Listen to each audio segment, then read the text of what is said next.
comprehensive explanation of the Niger Coup and its global implications. Are you curious about the high-stakes drama unfolding in West Africa? Wondering how a coup in Niger can reverberate across the globe? Want to know why major world powers are vying for influence in this seemingly small country?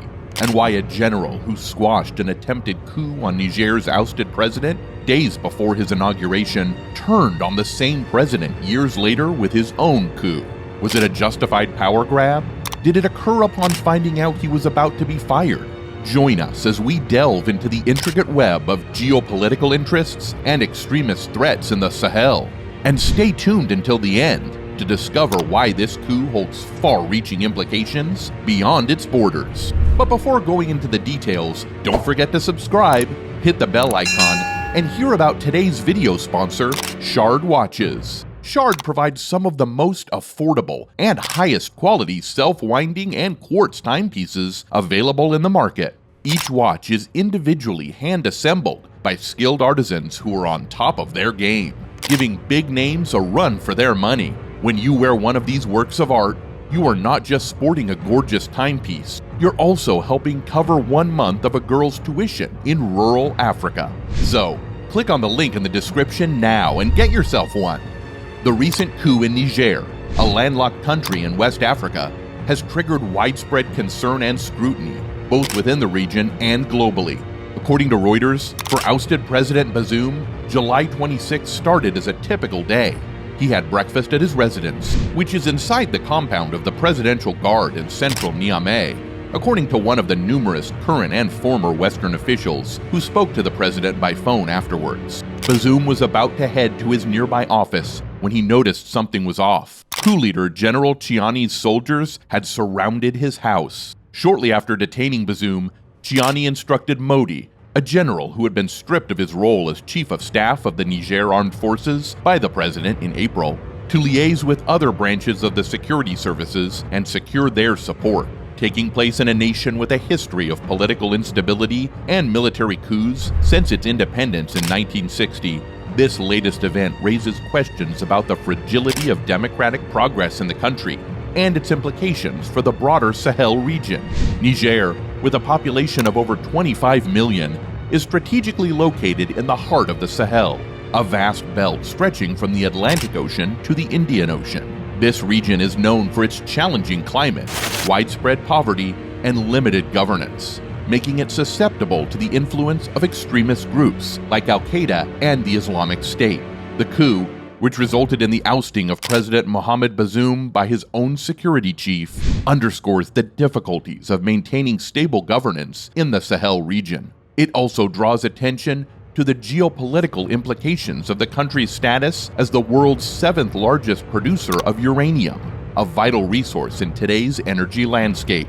As the international community closely monitors the situation, the consequences of this coup could extend far beyond Niger's borders, affecting the broader security and political dynamics in West Africa and the rest of the world. Understanding the intricacies of the Niger coup is critical in comprehending the complex challenges facing the region and exploring potential paths towards sustainable governance and stability. Let's talk about the background of Niger and Sahel region. Niger, a landlocked country in West Africa, holds significant historical and geopolitical importance. Since gaining independence from France in 1960, Niger has experienced a tumultuous political landscape, marked by 5 coups and 7 republics. Despite having a democratically elected government just 2 years ago, the country continues to grapple with political instability and governance challenges. Notably, the Sahel region has become a fertile ground for extremist groups like Al-Qaeda in the Islamic Maghreb, or AQIM, and the Islamic State in the Greater Sahara, ISGS. These groups exploit the region's poor governance and remote terrain to carry out attacks, get access to natural resources to fund their activities, and to spread their influence. They generally attack on motorcycles. Before attacking, they'll usually come to tell people how they want them to dress, to act, to live. And if you don't comply, they will come back, and they will come back shooting. They have terrorized villages in these regions, and, generally, the militaries of these regions have been unable to protect their people. The G5 Sahel, An alliance between Burkina Faso, Chad, Mali, Mauritania, and Niger has so far failed to stop them. Mali left the group and has partnered with the Kremlin-backed Wagner group, which has so far not produced greater security for the Malian people, and instead, reported human rights abuses are fueling grievances among already marginalized groups. The ongoing instability in Niger and the Sahel region has attracted the attention of major global powers. Nations like France, the United States, and Russia have been involved in counterterrorism efforts, seeking to combat extremist groups and protect their interests in the region. Understanding the historical context and complex dynamics of Niger and the Sahel regions is crucial for comprehending the broader security challenges in West Africa and potentially the globe, and devising effective strategies to address them. The Wagner Group. The Wagner Group, a Russian private military company, or PMC, with ties to the Russian government, operates covertly and has been involved in various global conflicts. Led by Yevgeny Prigozhin, its presence in Syria and Ukraine, supporting the Syrian government and annexing Crimea, has been well documented. Leaked documents reveal its activities in Africa, particularly in the Sahel region and Chad, as part of Russia's broader strategy to create a unified confederation of African states. Wagner's involvement in African governance has raised concerns, as it supports military takeovers to reduce Western influence, fosters authoritarian rule, and destabilizes regions for Russian interest. The U.S. has in recent months shared intelligence related to an alleged Wagner plan to assassinate the president of Chad, as well as its attempts to access and control key natural resource extraction sites in countries such as Sudan and the Central African Republic, among other initiatives. Beyond military operations, Wagner has been documented to engage in disinformation campaigns on social media by exploiting the grievances of the people to influence public opinion. African nations must be vigilant in countering these campaigns and avoid compromising essential security partnerships, such as with the U.S., in its bid for autonomy, which is nevertheless also very crucial for development. If Wagner could attempt to face off with its main benefactor Putin and march on its own capital city, no African nation stands a chance when Wagner decides they want to change a government or exert more influence in the region when they have a strong foothold. Wagner is a lion that some African coup leaders are mistaking for a horse. Anyone who rides a lion will eventually get eaten up. Is this actually a saying? Let us know in the comment. Now you might be wondering why Putin didn't disband the Wagner Group after the coup attempt in Russia. Firstly, the Wagner Group serves as an essential tool for advancing Russia's geopolitical interests, especially in Africa.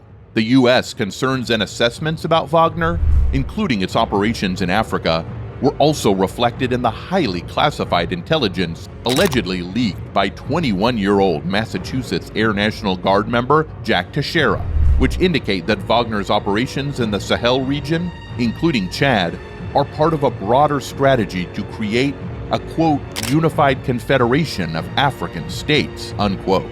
Moreover, disbanding the Wagner Group could have serious implications for Putin's regime. The group's connections with influential figures and its role in various conflicts provide a means for Russia to exert influence and conduct operations covertly without direct attribution. Shutting it down would mean losing a valuable instrument for advancing Russian interests globally. Furthermore, the Wagner Group's activities often involve disinformation campaigns, which play a significant role in Russia's hybrid warfare strategy. These campaigns aim to manipulate public opinion and create divisions within target countries, furthering Russia's objectives. Russia has been re-establishing old Soviet channels of influence in Africa as part of a strategy for vertical geopolitical expansion, spanning the Arctic, Eurasia, the South Caucasus, the Middle East, and increasingly Africa. Russia has signed military cooperation agreements with several Sahel countries, including Chad, Niger, Nigeria in August 2017, Guinea in April 2018, Burkina Faso in August 2018, and Mali in June 2019. Niger's strategic importance has grown exponentially for many reasons. Firstly, the country boasts vast uranium reserves. Secondly, France, the US, and Russia are actively involved in counterterrorism efforts in the region. Thirdly, Turkey and the UAE view Niger as a crucial player in their ongoing rivalry in Libya. In 2021, Russia worked to promote anti-French narratives in Africa and boost its soft power in Mali, the CAR, and Niger at France's expense. And at the end of 2022, Russian media highlighted the potential for Wagner Group private military contractors to be deployed in Niger. So let's discuss how Ecowas responds to crisis with force. The Economic Community of West African States, or Ecowas, is a regional bloc comprising 15 countries, founded in 1975, with objectives of economic cooperation, regional integration, and political stability. It plays a crucial role in maintaining peace and security in West Africa. In response to the Niger coup, Ecowas swiftly condemned the overthrow of the democratically elected government and expressed commitment to restoring constitutional order. The bloc's firm stance on upholding democratic principles is evident. Ecowas threatened to use force as a last resort to reinstate the ousted government, emphasizing the gravity of undermining democratic processes. The bloc's intervention force, Ecowas Standby Force, has stated it is ready to take decisive action under authorization from member states' leaders. However, doubts remain about how strong the force can be and minimizing collateral damage to the ordinary people. Exhausting all dialogue options as opposed to force may be the best way forward for now. At the time of this writing, Ecowas has not used its forces yet. So, back to the coup. How did it occur? It turns out it is, according to Niger's private L'Enquêteur newspaper, and 15 interviews with Nigerian security officials, politicians, as well as current and former Western government officials, according to Reuters, who suggested that the coup was prompted by President Bazoum's attempt to remove General Abdourahmane Chiani as commander of the Presidential Guard. Importance of Niger, natural resources, and strategic location. Niger's significance lies in its abundant natural resources and strategic location in West Africa. The country is a major player in the global resource market due to its vast mineral reserves, particularly uranium, which is essential for nuclear power generation. This attracts attention from major nuclear powers like France and Russia, seeking energy security and influence. Moreover, Niger's strategic position in the Sahel region makes it crucial in countering security challenges and extremist groups. Major world powers, including France, the United States, and Russia, are interested in stabilizing the region and protecting their interests. Additionally, Niger's location as a crossroads of transcontinental trade routes enhances its potential as a hub for economic activities and regional integration. Its stability and governance have far-reaching implications for regional security, economic development, and energy dynamics. As global powers compete for influence in Africa, Niger's significance is likely to grow, making it a focal point in the geopolitical landscape of West Africa. It's time to delve into the high-stakes rivalry shaping Africa's future. France, US, and Russia's interests in the region. France's focus in Niger lies in combating terrorism and stabilizing its former colonies, actively participating in counterterrorism operations and supporting regional security initiatives. However, France also has other goals which may not be so pristine. The historical record provides some support for the grievances of the pro-coup Niger faction. French colonial rule established political systems designed to extract valuable resources while using repressive strategies to retain control, as seen with a number of embarrassing corruption cases, such as one that saw French tycoon Bolloré charged in a Togo and Guinea corruption probe.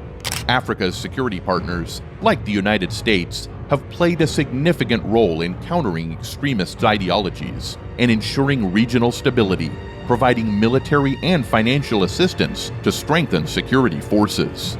The strategic location of the Sahel is essential for the U.S. to address threats from transnational terrorist groups. Meanwhile, Russia's involvement in the region aims to expand its influence in Africa and challenge Western dominance, forming military alliances and seeking access to valuable resources like uranium.